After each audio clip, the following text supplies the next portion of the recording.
Hey guys, welcome back to my YouTube channel. Once again my name is Adish Khankad. आप सभी लोगों का स्वागत है बच्चों यहाँ पे एचएससी क्लास 11 के मैथमेटिक्स के चैप्टर में। यहाँ पे आज हम लोग यहाँ पे कौन सा चैप्टर पढ़ने वाले हैं? It is called as permutations and combinations.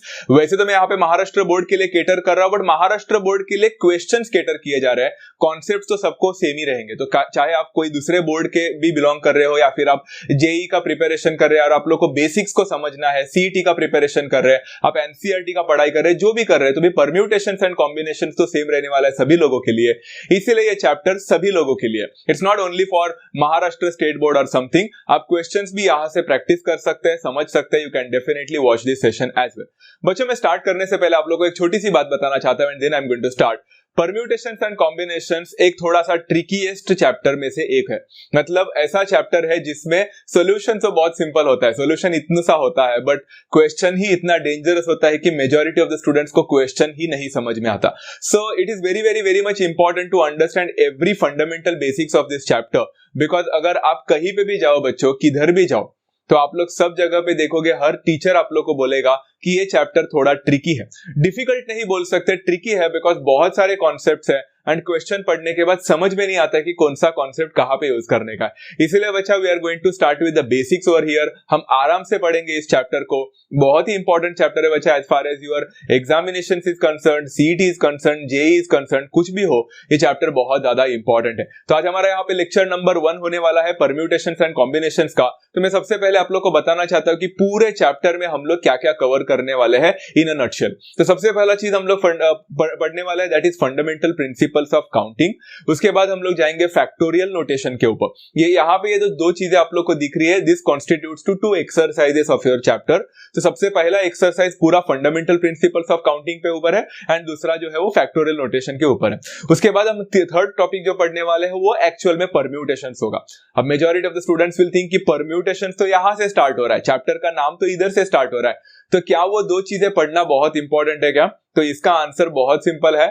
अगर आप लोग को स्टार्टिंग के दो चीजें नहीं समझ में आई ना, मतलब बिल्कुल भी नहीं समझ में आया या फिर थोड़ा बहुत भी स्किप किया ना, तो आपको परम्यूटेशंस बहुत डिफिकल्ट जाने वाला है। So you have to understand that ये जो स्टार्टिंग के दो है वही बेसिक फंडामेंटल्स है। अगर वही नहीं समझ में आया एंड अगर उसी को ही स्किप कर लिया आपने, तो आपको कभी परम्यूटेशंस एंड कॉम्बिनेशंस नहीं समझेगा।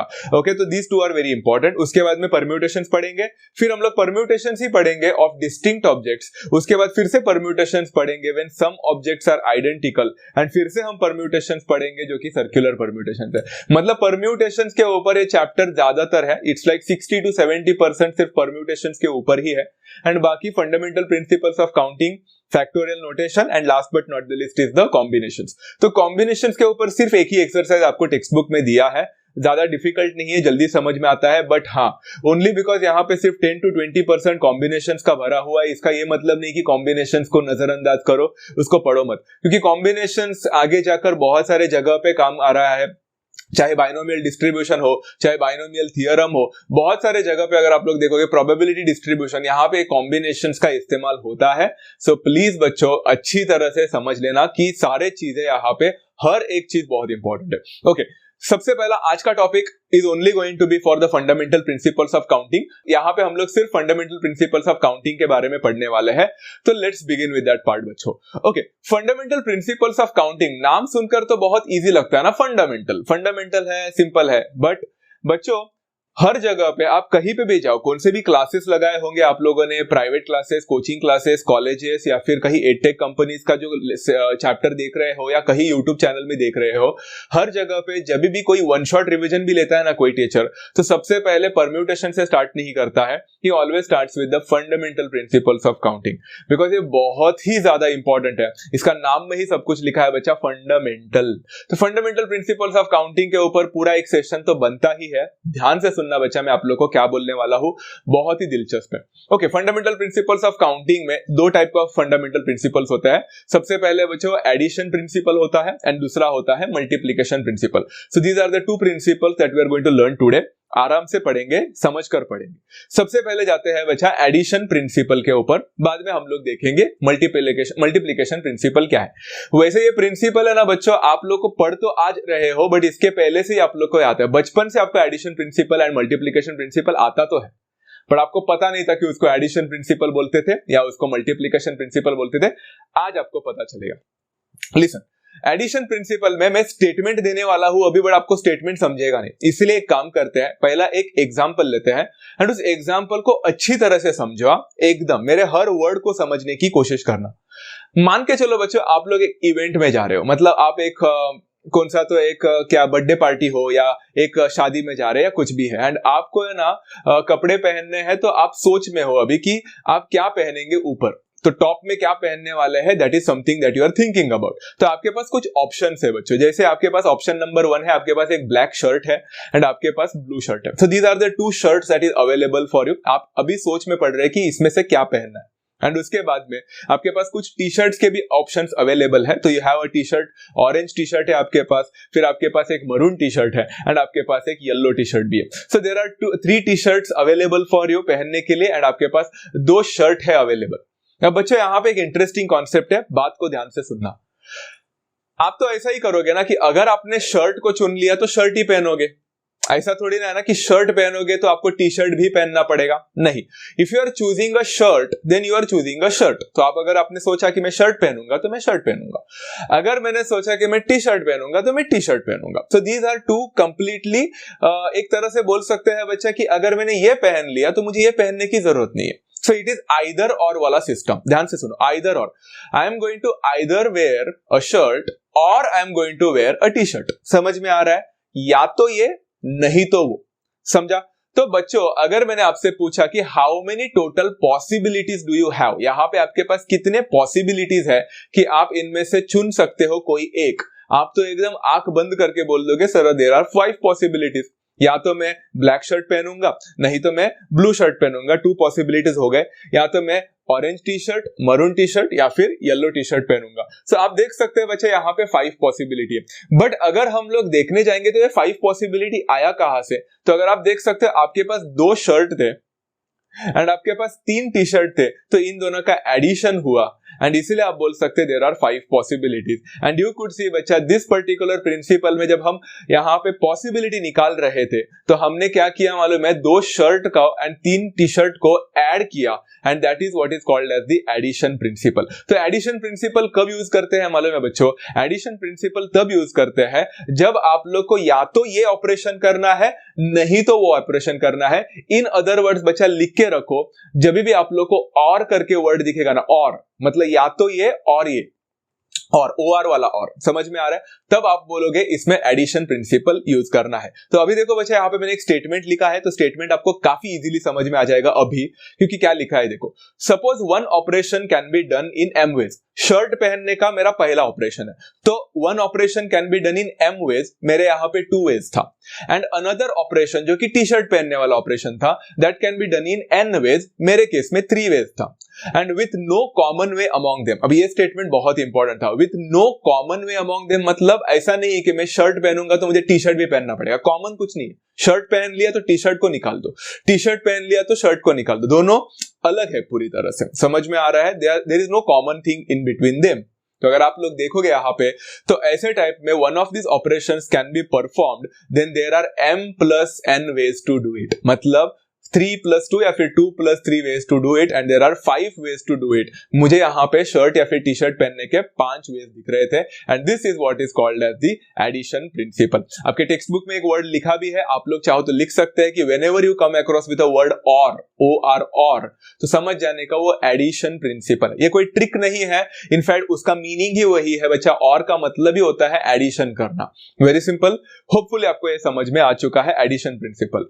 अब बच्चों जाते हैं मल्टीप्लिकेशन प्रिंसिपल के पास। अब मल्टीप्लिकेशन प्रिंसिपल क्या होता है कि मल्टीप्लाई कब करने का, तो जो भी चीजें हम लोग ने भी पिछले क्वेश्चन में किया ना, पिछला वाला जो कॉन्सेप्ट में किया, अब वही कॉन्सेप्ट यूज करेंगे बट उसका थोड़ा उल्टा होने वाला है। अब फिर से आप मान के चलो आप कोई शादी में जा रहे हैं या फिर कोई बर्थडे पार्टी में जा रहे हैं एंड अभी आपको फिर से चूज करना है कपड़ों में से, तो इस बार देखो कपड़े कौन से आपके पास। सो यू हैव ना यहाँ पे ब्लैक शर्ट है एंड ब्लू शर्ट है, एंड इस बार आपके पास एक मरून शर्ट भी है। So there are 3 shirts in all which you have to choose, and इस बार आपको टी शर्ट नहीं चूज करना है, तो आपको यहाँ पे चूज करना है पैंट्स में से। तो आपके पास एक ब्लैक जीन्स है एंड आपके पास एक ब्लू जीन्स पैंट है। तो आप यहाँ पे देखो, ध्यान से सुनना, अब what is the difference between this particular concept and the पिछला वाला। आप तो ध्यान से अगर सुनोगे तो पिछले वाले में क्या था, अगर आपने शर्ट पहन लिया तो खत्म, आपको टी शर्ट पहनने की जरूरत नहीं है। इट्स लाइक आइदर शर्ट और द टी शर्ट। अब यहाँ पे कैसा लगेगा अगर मैंने आपको बोल दिया कि अगर आपने ब्लैक शर्ट पहन लिया तो खत्म, आपको पैंट पहनने की जरूरत ही नहीं है। अगर मैंने ऐसा बोला तो अजीब नहीं लगेगा। इट्स लाइक, या फिर ऐसा मैं बोलूंगा, either you have to wear a pant and go to क्या बोलते हैं, शादी में जाते हैं एंड वहां पे पैंट पहन के जाते हैं एकदम मस्त बिंदास, शर्ट वगैरह नहीं पहनेंगे, चलेगा? बिल्कुल नहीं। इसका मतलब है बच्चा ये दोनों भी करना है मुझे। इट्स नॉट आइदर और वाला सिचुएशन। यहाँ पे तो ऐसा हो गया कि मुझे एंड वाला सिचुएशन हो गया, और नहीं, and. It's like I need to wear a shirt and a pant. ये दोनों का कॉम्बिनेशन इंपॉर्टेंट है। मतलब ये भी ऑपरेशन करना है एंड ये भी ऑपरेशन करना है, दोनों में से कोई एक ऑपरेशन नहीं हो रहा है। आइदर और का सिचुएशन नहीं है, ये तो एंड वाला सिचुएशन है। तो जब दोनों सिचुएशन एक साथ करने होते हैं तो आपके पास कितने पॉसिबिलिटीज है? अगर मैं आपको निकालने बोलूंगा तो जरा सोचो ना बच्चों, बाजू में रखते सारे चीजें एंड सोचो क्या क्या पॉसिबिलिटीज हो सकती है। तो सबसे पहले मैं बोलूंगा ब्लैक शर्ट के साथ क्या क्या जाएगा। ब्लैक शर्ट के साथ ब्लैक पैंट, ब्लैक शर्ट के साथ ब्लू पैंट, दो पॉसिबिलिटीज हो गए। फिर मैं बोलूंगा ब्लू शर्ट के साथ क्या होगा, तो ब्लू शर्ट के साथ ब्लैक पैंट, ब्लू शर्ट के साथ ब्लू पैंट, हो गया ना 4। यहाँ पे 4 पॉसिबिलिटीज हो गए। एंड फिर हम लोग बोलेंगे कि मरून शर्ट के साथ क्या होगा, तो आप बोलोगे मरून शर्ट के साथ भी black pant and maroon shirt के साथ भी ब्लू पैंट, कॉम्बिनेशन हो रहा है। तो how many possibilities did you get over here? आप बोलोगे 6 पॉसिबिलिटीज है। तो क्या 6 पॉसिबिलिटीज बच्चों ये 3 शर्ट और 2 पैंट का एडिशन से हुआ क्या? नहीं, अगर एडिशन करते तो ये तो 5 हो जाता। तो हियर यू कुड सी बच्चा, अगर हमें कॉम्बिनेशन करना है, दोनों चीज को एक साथ परफॉर्म करना है, आइदर और वाला सिचुएशन नहीं, एक साथ परफॉर्म करना है, तो हम यहाँ पे मल्टीप्लीकेशन प्रिंसिपल यूज करते हैं। Because I had 3 shirts and I had 2 pants and this time I am going to multiply to get the all possibilities and that is 6 possibilities and it was as simple as that. समझ में आ गया? अब statement को पढ़ते हैं बच्चे। यहाँ पे आपको स्टेटमेंट आसानी से समझेगा, ब्रेक करके पढ़ लेना। If one operation can be carried out in m ways, हमारे केस में 3 ways था, followed by the second operation that can be carried out in n ways, हमारे केस में 2 ways थे, and these 2 operations are independent। अभी independent मतलब ऐसा independent है ना एक दूसरे के साथ। मतलब देखो ना, अगर मैंने शर्ट पहन लिया तो मुझे पैंट पहनने की जरूरत नहीं है, ऐसा है क्या? नहीं, पैंट पहनना पड़ेगा। मतलब शर्ट पहन लिया तो भी पैंट तो पहनना पड़ेगा। कंप्लीटली इंडिपेंडेंट है, उसके ऊपर डिपेंडेंट नहीं है। पैंट डिपेंडेंट नहीं है, बोल रहा है कि अरे तू पहन लिया क्या, तेरे को पहन लिया, मेरे को नहीं पहनेंगे, ऐसा नहीं। Okay, it's sounds a bit silly, यहाँ पे थोड़ा फनी लगता है, बट ये दोनों एक दूसरे से इंडिपेंडेंट है। शर्ट पहन लिया तो पैंट भी पहनना पड़ेगा, बराबर है। तो यहाँ पे these 2 operations are completely independent, दोनों ऑपरेशंस को एक साथ करना पड़ रहा है। तो you can do these 2 operations in m into n ways. This can be carried out into m into n ways, इसलिए 2 into 3 is equal to 6 मिला। तो ये बहुत ही इंपॉर्टेंट कॉन्सेप्ट था बच्चा। एडिशन प्रिंसिपल मतलब क्या, मल्टीप्लीकेशन प्रिंसिपल मतलब क्या, समराइज करके देता हूं फिर से एक छोटे से यहाँ पे 1 मिनट में।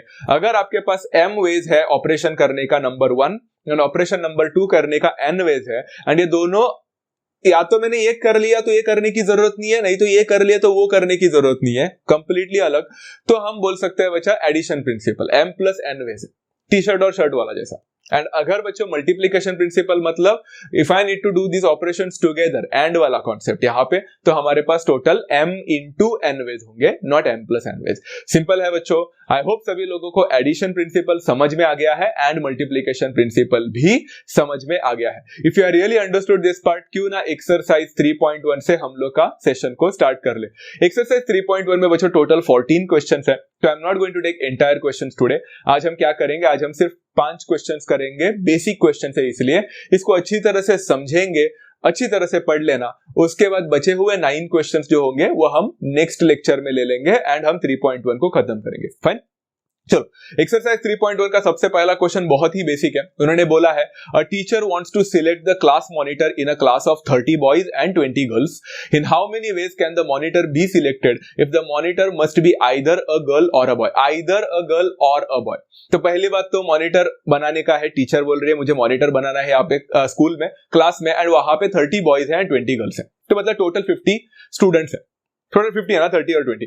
तो बच्चों 30 गर्ल्स और 20 बॉयज में ऐसा नहीं है कि एक गर्ल को भी लो एंड एक बॉय को भी लो एंड मॉनिटर बनाओ, नहीं। उसने बोला या तो मुझे गर्ल्स में से कोई एक चाहिए, नहीं तो बॉय में से चाहिए, कोई तो एक होगा। तो यहाँ पे मल्टीप्लीकेशन प्रिंसिपल यूज होने वाला है या addition principle. It's going to be addition principle because either boy और अ गर्ल, कोई एक ऑपरेशन। अगर मैंने गर्ल को उठा लिया मॉनिटर के लिए तो बॉय को उठाने की जरूरत नहीं। And vice versa. तो यहाँ पे हम लोग आसानी से स्टेटमेंट लिख सकते हैं, थोड़ा सॉल्यूशन स्टेटमेंट वाइज है, सॉल्विंग पार्ट कम है, स्टेटमेंट ज्यादा है। तो यहाँ पे लिखेंगे there are 30 boys and 20 girls in a class, therefore the number of ways a monitor can be selected is either a girl or a boy will be 30 + 20 and that will be equal to total 50। And ये common sense था बच्चों, क्योंकि 50 students में से ही एक चुनेंगे ना, so there are 50 possibilities in all, कोई भी बोल सकता था। वेरी कॉन्सेप्चुअल है, बहुत सिंपल है, राइट। चलो नेक्स्ट जाते हैं बच्चों सेकंड क्वेश्चन पे। वो बोला है a signal is generated from 2 flags by putting one flag above the other. If 4 flags of different colors are available, how many different signals can be generated? Mark this question as an important one, not because ये question exam में आया या नहीं मुझे नहीं पता, but मैं इतना बोलता हूं कि ये क्वेश्चन इतना ज्यादा फंडामेंटल है, हर जगह पे सिखाया जाता है ना कि पूछो मत, बहुत ही इंपॉर्टेंट क्वेश्चन है, तो कर लेना बच्चों। इस क्वेश्चन को समझने की कोशिश करते हैं, कहानी को समझने की कोशिश करते हैं। A signal is generated from 2 flags by putting one flag above the other, and आपके पास 4 फ्लैग है डिफरेंट कलर्स के। उन्होंने कलर नहीं बताया है, बट आप कोई भी कलर अस्यूम कर सकते हो आपके मन में।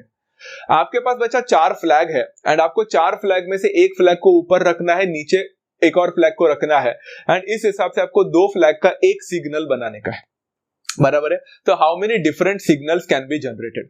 बच्चों ये क्वेश्चन में बच्चे समझ ही नहीं पाते कि एडिशन प्रिंसिपल है कि मल्टीप्लिकेशन प्रिंसिपल है, बहुत सिंपल है। मैं आप लोगों को सबसे पहले सॉल्यूशन में बताना चाहता हूं कि फ्लैग कैसे दिखेगा आप लोगों को। देखो ये है मेरा फ्लैग नंबर 1 एंड ये है मेरा फ्लैग नंबर 2, तो 2 फ्लैग, बट हमारे पास 4 डिफरेंट कलर्स है, एंड मैं सिर्फ 2 ही फ्लैग का एक सिग्नल बना सकता हूं। तो मेरे पास कॉम्बिनेशन बनाने के कितने चांसेस हैं बच्चों? मान के चलो कि अगर आपके पास जो 4 डिफरेंट कलर्स है, मैं आपको कलर बता देता हूं, ब्लू, ग्रीन, येलो, रेड, ठीक है, ब्लू, ग्रीन, येलो, रेड। अब मुझे बताओ बच्चों, अगर आप लोग को यहां पे ऊपर कलर लेना है, तो आपके पास कितने पॉसिबिलिटीज है लेने के? आप बोलोगे 4 पॉसिबिलिटीज है। मैं या तो ऊपर ब्लू रख सकता हूं, नहीं तो मैं ऊपर ग्रीन रख सकता हूं, नहीं तो मैं रेड रख सकता हूं, नहीं तो मैं येलो रख सकता हूं। So how many possibilities there are in order to keep a flag of different colours? 4 different possibilities है मेरे पास ऊपर रखने के। अब मैं पूछूंगा बच्चों, तो नीचे आप लोग को फ्लैग रखने के कितने पॉसिबिलिटीज है? अगर आप बोलोगे ना 4 पॉसिबिलिटीज, तो आप गलत हो। क्यों? क्योंकि आप लोग देख सकते हैं बच्चों, 4 पॉसिबिलिटीज में से एक पॉसिबिलिटी मैंने ऑलरेडी ऊपर ले लिया। देखो ना, ब्लू, ग्रीन, येलो और रेड था ना, उसमें से मान के चलो आपने ब्लू कलर ऊपर रख लिया, मान के चलो 4 पॉसिबिलिटीज में से ऊपर मैंने ब्लू रख दिया। तो अभी नीचे आप लोग के पास कलर कौन सा है? फिर से ब्लू आ सकता है कि नहीं? आपने ब्लू को कंसिडर कर लिया ना ऑलरेडी। तो if you already consider blue ऊपर, अभी नीचे कितने कलर्स बाकी है आपको रखने के लिए? 3 ही कलर बाकी है। So there are only 3 possibilities to keep a flag below. Very simple thing to understand, सबको समझ में आ गया। अगर ऊपर 4 पॉसिबिलिटीज हो सकते हैं, तो नीचे सिर्फ 3 पॉसिबिलिटी हो सकता है, बिकॉज अगर कोई भी ऊपर एक कलर रख दिया तो नीचे हमारे पास वो कलर अभी रहेगा नहीं, तो हमारे पास सिर्फ 3 बचेंगे। Is that clear? अभी दूसरी बात बच्चों, ऐसा है क्या कि अगर मैंने ऊपर फ्लैग कर दिया तो नीचे फ्लैग करने की जरूरत नहीं है? ऐसा नहीं है ना। ऊपर भी अगर मैंने एक कलर दे दिया है तो नीचे भी मुझे कलर देना पड़ेगा। So this is not either और सिचुएशन, दिस इज एंड वाला सिचुएशन। समझ में आ रहा है? ये तो एंड है। I need to take a colour ऊपर भी and I need to take a colour नीचे भी, एंड है। So how many possibilities will there be बच्चा? 4 मल्टीप्लाइड बाय 3 होगा। So the upper flag can be taken in 4 different ways, the lower flag can be taken in 3 different ways, and therefore I can say बच्चा the number of signals that can be generated by these 2 flags will be 4 multiplied by 3, multiply हो जाएगा, and that will become 12 different possibilities. बहुत ही simple question है, आप लोग को शायद से समझ में आया होगा बच्चों यहाँ पे, and it is as simple as that, right. चलो going for the question number 3। बहुत सिंपल क्वेश्चन है बच्चों। अभी यहाँ पे क्या लिखा है? How many 2 letter words can be formed using the letters from the word space when repetition of the letters first of all is allowed and second of all is not allowed। ये भी question बहुत simple होते हैं। आपको पता है बच्चा, ये क्वेश्चन देखकर how many of the students ने रिलेट किया? ये तो प्रोबेबिलिटी का चैप्टर का था, 10th स्टैंडर्ड में कुछ ऐसा ही हुआ करता था कि हमारे पास स्पेस करके हैं 2 letter वर्ड्स बनाते थे। बट बच्चों, what is the difference between the probability 10th standard वाला एंड 11th स्टैंडर्ड वाला इज कि 10th स्टैंडर्ड में आप सैंपल स्पेस बनाते वक्त टाइम पास करते थे। मतलब सैंपल स्पेस बना दो, 2 लेटर के बना दो, SP, SA, SC, SE, PS, PA, ऐसा वगैरह बहुत सारे बनाते थे, याद है बच्चों? एंड बहुत टाइम पास होता था। एंड उसके बाद में हम लोग चेक करते थे किसमें रेपिटेशन है, किसमें रेपिटेशन नहीं है, इवेंट निकालते थे एंड मेनी मोर। अभी इतना सब करने का टाइम नहीं है। So we have to deal with certain kind of things with the help of fundamental principles of counting. तो ध्यान से सुनो, बच्चों how many 2 letter words can be form? सबसे पहले तो मुझे पता है बच्चा नंबर ऑफ लेटर्स स्पेस में कितने हैं, 5 है। So how many letters are there बच्चा, 5 है। तो सबसे पहले बच्चों उन्होंने बोला है कि मैं कितना 2 लेटर वर्ड्स बना सकता हूं, 2 लेटर वर्ड्स, एंड उसमें बोला है बच्चा कि the repetition of the letters is allowed. अब बच्चों 2 लेटर वर्ड से मतलब पहला एक लेटर होगा एंड दूसरा एक लेटर होगा, एंड दोनों लेटर बनाने। तो बच्चों मुझे बता, पहला लेटर जो है, जो भी लूंगा मैं, वो पहला लेटर लेने के मेरे पास कितने पॉसिबिलिटीज है? आप बोलोगे पहला लेटर एस भी हो सकता है, पहला लेटर में पी भी ले सकता हूं, पहला लेटर में ए भी ले सकता हूं, पहला लेटर सी भी हो सकता है, या पहला लेटर ई भी हो सकता है। So it could be anything. तो बच्चों सबसे पहले आंसर में उन्होंने बोला है कि repetition is allowed. So how many possibilities are there, number of ways the first letter can be selected. First letter को सिलेक्ट करने के कितने पॉसिबिलिटी है मेरे पास? 5 पॉसिबिलिटीज है। या तो वह एस भी हो सकता है, पी भी हो सकता है, ए भी हो सकता है, सी भी हो सकता है, या फिर ई भी हो सकता है। 5 पॉसिबिलिटी। अब लिसन बच्चों, ध्यान से सुनना। तो फर्स्ट लेटर गया, अब बच्चे बोलते हैं तो सेकंड लेटर चूज करने के कितने पॉसिबिलिटी होंगे? सर 4 होंगे। गलत। क्वेश्चन को ठीक से पढ़ो, क्वेश्चन को ठीक से पढ़ो। When the repetition of the letters is allowed, repeat करना अलाउड है। तो बच्चों अगर पहले लेटर मान के चलो स्पेस में आपने एस ले लिया था, पहला लेटर एस, तो आप फिर से एस नहीं ले सकते क्या? ले सकते हैं। एस एस करके 2 लेटर बना सकते हो आप लोग, बिकॉज रिपीटेशन अलाउड है। इसीलिए बच्चा the number of ways first letter लेने के 5 पॉसिबिलिटीज थे, तो number of ways the second letter can be selected के भी 5 पॉसिबिलिटी होंगे, बिकॉज आप उसी लेटर को फिर से रिपीट कर सकते हैं। समझ में आ गया? इसलिए पहले में आप एस पी ए सी ई में से कोई भी ले सकते थे, तो सेकंड में भी आप एस पी ए सी में से कोई भी ले सकते थे। So how many possibilities are there बच्चा? 5 possibilities in both the letters. बराबर है। एंड आपको दोनों लेना है, आइदर और नहीं है, ये भी लेटर लेना है, ये भी लेटर लेना है, मतलब ये मल्टीप्लिकेशन है। सो आई कैन से बच्चा therefore the number of 2 letter words that can be generated from the letter space is equal to 5 multiplied by 5 and that will be 25। So 25 2 letter words आप लोग बना सकते हैं अगर आपको रेपिटेशन अलाउ करते तो। अभी बच्चों सेकंड वाला बोला है अगर the repetition of the letters is not allowed. अब नॉट अलाउड है बच्चा आपको 2 लेटर बनाने के, तो 2 लेटर में से बच्चों पहला लेटर करने के कितने पॉसिबिलिटीज है? 5 पॉसिबिलिटी। सेम रहेगा। The number of ways first letter can be selected is 5। Same. But बच्चों फर्स्ट हो गया, अब सेकंड वाला बच्चा मुझे बताओ, एक बार आपने रेपिटेशन यहां पे अलाउड नहीं है, तो एक बार आपने कोई एक लेटर ले लिया, अब वो फिर से लेटर ले सकते हैं क्या? नहीं। तो मान के चलो आपने एस ले लिया था, अब एस ले सकते हैं क्या? नहीं, आपको बाकी के लेने पड़ेंगे। So everyone tell me the number of ways the second letter can be selected, वो कितने पॉसिबिलिटीज होंगे? ओनली 4। क्योंकि अभी बच्चों आप लोग को रेपिटेशन अलाउ नहीं करना है, तो आपने एक बार जो ले लिया वो ले लिया, वो खत्म हो गया। 5 में से एक तो जाएगा, तो बचेगा सिर्फ 4 पॉसिबिलिटीज, उनमें से ही कोई चुनना है, and that is why it will be 4। Very simple. तो यहां पे हम लोग बोलेंगे क्या बच्चा? The number of 2 letter words that can be generated from the letter space, from the word space will be 5 multiplied by 4, and आप देख सकते हो सिर्फ 20 पॉसिबिलिटीज होंगे, बिकॉज जो 5 पॉसिबिलिटीज थे वो रेपिटेशन वाले पॉसिबिलिटीज थे। आप खुद सोच सकते हो कौन से थे? एस एस, पीपी, ए ए, सी सी, ई। देखो ना, ये रेपिटेशन वाले 2 लेटर वर्ड्स इसमें नहीं आएंगे, निकल गए 25 में से 5। बट देखो ना, आप लोग को सैंपल स्पेस बनाने की भी जरूरत नहीं पड़ी, एंड बिना सैंपल स्पेस के भी आप लोग सॉल्व कर सकते हैं। क्लियर है बच्चा यहाँ पर? I hope everyone understood, right? यहाँ पे जाते हैं बच्चों क्वेश्चन नंबर 4 में, आज का सेकंड लास्ट क्वेश्चन, ज्यादा क्वेश्चन नहीं है आज, एंड ये मेरा फेवरेट क्वेश्चन में से एक है। How many 3 digit numbers can be formed from the digits 0, 1, 2, 0, 1, 3, 5, 6 if the repetition of the digits are allowed and the repetition of the digits are not allowed। इस क्वेश्चन में बच्चों का लगता है कि पिछला वाला क्वेश्चन जैसा ही है, आराम से कर लेंगे। यहाँ पे बहुत बड़ी गलती होती है, ध्यान से सुनो। क्या गलती है? सुनो। सबसे पहला बच्चा यहाँ पे उन्होंने बोला है कि मेरे पास कितने डिजिट्स है बच्चों? यहाँ पे 0 है, 1 है, 2 है, 0 है, 1 है, 3 है, 5 है, 6 है, 5 है। एंड उसमें बोला है कि हमें 3 डिजिट नंबर बनाने का। एंड सबसे पहला बोला है बच्चा कि रेपिटेशन अलाउ है। ओके, तो सबसे पहले बच्चों 3 डिजिट बनाना है, तो सबसे पहला डिजिट, फर्स्ट डिजिट आप कितने पॉसिबिलिटी में बना सकते हैं? What do you really think? सबसे पहला डिजिट का कितने पॉसिबिलिटी है? अगर आप बोल रहे 5 पॉसिबिलिटी है, तो आप फिर से गलत है। This is something that you need to understand बच्चों। आपको ये वाला पार्ट आना चाहिए। आप बोलोगे 5 क्यों नहीं? 5 लेटर्स तो है ना, 5 डिजिट है हमारे पास, तो 5 पॉसिबिलिटी होंगे। नहीं बच्चों, सबसे पहला डिजिट आप 0 कभी ले ही नहीं सकते, बिकॉज अगर बच्चों सबसे पहला डिजिट अगर आपने 0 ले लिया तो ये 3 डिजिट नंबर नहीं तो ये 2 डिजिट नंबर बनेगा। मान के चलो 012 लिखा मैंने, तो 012 मतलब 3 डिजिट नंबर होता है क्या? नहीं, वो तो 12 हो जाता है and that is a 2 digit number. So बच्चों आपको 0 नहीं ले सकते, तो एक्चुअल में द फर्स्ट लेटर यहाँ पे the number of ways the first digit can be selected is only 4। या तो आप 1 ले सकते थे, नहीं तो 3, नहीं तो 5, नहीं तो 6। क्लियर है? हाँ। एंड अभी बच्चों रिपीटिशन अलाउड है, तो रिपीटिशन अलाउड है बच्चों, तो number of veg second digit, अब सेकंड डिजिट लेने के मेरे पास कितने वेज है? तो यहां पे भी 4 मत बोलना, अभी 0 लिया जा सकता है, 0 मिडल में आ सकता है, तो how many possibilities? 5 possibilities. So number of ways the second digit can be selected is 5। या तो आप 0 ले सकते थे, 1 ले सकते थे, 3, 5, 6 कुछ भी ले सकते थे, 5 पॉसिबिलिटीज है। And the number of veg third digit ले सकते हैं, वो कितना है? वो भी 5 होगा, बिकॉज रिपीटिशन अलाउड है। जो नंबर मैंने लिया है वही नंबर को मैं फिर से दोहरा सकता हूं। Is that clear?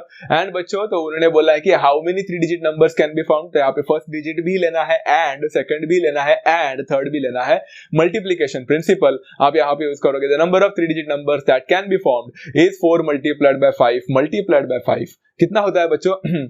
5 5 25, 25 होता है 100। तो यहाँ पे 100 पॉसिबिलिटीज होने चाहिए। सो आप देख सकते हैं बिना सैंपल स्पेस के, बिना 3 डिजिट नंबर के बनाए ही आप आसानी से कोई भी क्वेश्चन को सॉल्व कर सकते हैं, thanks to the fundamental principles of counting. But हाँ, ये क्वेश्चन खत्म नहीं हुआ है, सेकंड वाला मांगा है, तो रेपिटेशन इस बार अलाउ नहीं किया है। यहाँ पे बहुत सारे बच्चे गलती करते हैं, पहला स्टेटमेंट बराबर लिखते हैं बच्चा, क्योंकि number of ways the first digit can be selected is only 4, क्योंकि 0 नहीं ले सकते ना, तो 4। बट बच्चों number of veg second digit selected कितने होंगे? अभी सोचो कितने होंगे? आप लोग देख सकते हो बच्चा ओनली 4 है, तो मान के चलो मैंने 1 ले लिया, अभी 1 फिर से ले सकता हूं क्या? नहीं। तो क्या क्या ले सकता हूं? 0 ले सकता हूं, 3 ले सकता हूं, 5 ले सकता हूं, 6। तो कितना होगा? 4 ही होगा। तो number of veg second digit can be selected is also 4 only. बराबर है? रिपीटेशन अलाउड नहीं है, तो हमें क्या लगता है 4 होगा तो नीचे 3 आएगा? नहीं, वो ऊपर 4 इसीलिए था बिकॉज 0 नहीं ले पा रहा था, नहीं तो 5 ही होता, बट वहां पे 4 हो गया। एंड नीचे मैं वो एक नंबर निकाल दिया, तो 5 में से 1 कम हो गया, तो 4 ही बचा। क्लियर है?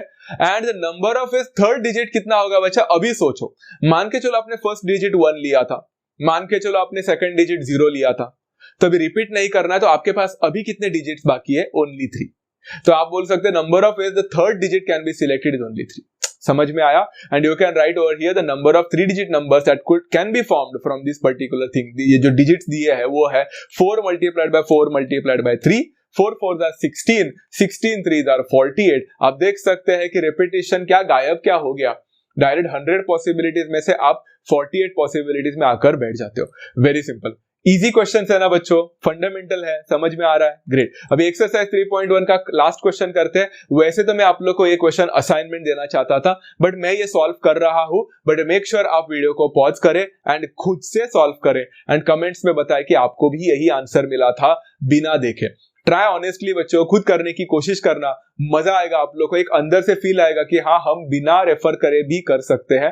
एंड देन ऑब्वियसली ये नोट्स तो आपके सामने है ही, आप ये आराम से देख ही सकते हैं। You can refer your answers, you can check your answers and बाद में देख सकते हो बराबर जा रहे हो गलत। Okay, how many 3 digit numbers can be formed using the digits 2 3 4 5 6 if the digits can be repeated? Now this question is comparatively more easier than the previous one, क्योंकि इसमें तो 2 कंडीशन भी नहीं दी है, एक ही कंडीशन दिया है कि रिपीटेशन अलाउ है, दूसरा यहाँ पे 0 भी नहीं है, तो ये क्वेश्चन ज्यादा इजी हो गया। तो बच्चों सबसे पहले 3 डिजिट नंबर बनाना है, तो सबसे पहला डिजिट लेने के मेरे पास कितने पॉसिबिलिटीज है? अभी इस बार तो 5 पॉसिबिलिटी है, 2 3 4 5 6 सारे ले सकता हूं। तो यहाँ पे the number of ways the first digit can be selected is 5। But बच्चों the number of ways the second digit can be selected is numbers can be repeated, repeat किया जा सकता है। तो मैंने अगर 2 को पहले लिया था तो मैं फिर से 2 को ले सकता, तो हाउ मेनी पॉसिबिलिटी? फिर से 5। So number of ways the second digit can be selected is again 5 and repetition allow होने की वजह से the number of ways the third digit can be selected is also 5। तो 5 5 5 पॉसिबिलिटीज होने के वजह से the total number of ways that can be selected to make a 3 digit number over here will be 5 multiplied by 5 multiplied by 5। हर बच्चा जानता है 5 का क्यूब कितना होता है? 125। So I have 125 possibilities to make a 3 digit number from the digits 2 3 4 5 6 if the repetition was allowed. एक छोटा सा क्वेश्चन पूछता हूं बच्चों आप सभी लोगों के लिए, वैसे क्वेश्चन टेक्स्ट बुक में नहीं है बट फिर भी बोलता हूं कि अगर बच्चों ये repetition of the digits allow नहीं करते क्वेश्चन में नहीं दिया, मैं आपको ऐसे ही पूछ रहा हूं। If the repetition of the digits we are not allow नहीं करते, तो आंसर क्या होता ये मुझे जरूर बताएं। बट हाँ, कमेंट्स में आंसर लिखने से पहले प्लीज बच्चों इसका टाइम भी डालें, क्योंकि कमेंट्स देखते वक्त समझ में नहीं आता कि मैंने आपको क्या क्वेश्चन पूछा था। तो बच्चों ये टाइम, यहाँ पे टाइम फ्रेम डाले, वहां पे टाइम स्टैम्प डाले एंड उसके बाद में आंसर लिखे। एंड चाहो तो लिख सकते हैं if the repetition was not allowed is equal to कितना है, ऐसा कमेंट में लिखो, ताकि मुझे थोड़ा सा रेफर करने में और आपका आंसर बराबर जा रहा है कि नहीं चेक करने के लिए इजी हो सकता है। Is that clear? तो आप लोग वो वाला ट्राई कर सकते हैं खुद से। अगर आपको आंसर मिल गया तो it will be a great thing for me, कि मैं बोल सकता हूं आपको एटलीस्ट फंडामेंटल तो आ चुका है बच्चों इस पर्टिकुलर चैप्टर का। एंड हाँ, आज हमने 5 क्वेश्चन किए हैं, rest of the question will be done in the next lecture. Hopefully आप सभी लोगों को ये पूरी तरह से समझ में आ गया है। पहले इसको पूरा अच्छी तरह से प्रैक्टिस करो and then we can go for the next. Hopefully बच्चों आप सभी लोगों को सब कुछ समझा है। अगर वीडियो पसंद आया रहेगा तो definitely do hit the like button, share with all your friends, because permutations and combinations is something that every student wants to learn. आप लोग यहाँ पे ये वीडियो को शेयर कर सकते हैं। सब्सक्राइब कीजिए बच्चों अगर चैनल पे नए होंगे तो। हम मिलते हैं नेक्स्ट सेशन में, तब तक take care of yourself, love you all, thank you so much and happy learning.